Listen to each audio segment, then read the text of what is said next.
on the carriers at sea. They're flown in from our planes. Oh, okay, cool. So there's like some big rock band that wants to fly on board and and play for the ship. Look at him. We'll pack their crap inside the plane and they'll ride with us onto the carrier. Oh, cool.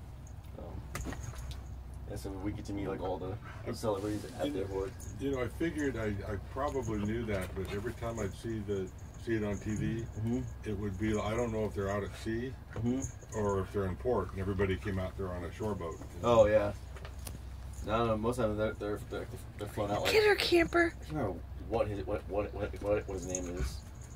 Some kind of country singer. He came out and put on a pretty great like a good show. Hank Williams Jr. goes out on those, and so does the guy that's like Hank Williams Jr. I haven't heard much from him for a while. He was a big. It's Tyler Farr. I think it's that he likes to play on the carriers and whatnot too. Yeah. We had the cheerleaders from the Washington Redskins flying board. Cool. Yeah, they had armed guards at all times. Yeah.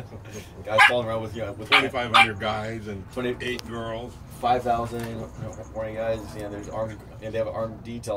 Ride around M4s all the time. The enemy is everywhere. Spend enough time at sea and you just don't care. Yeah, it may be worth the brig.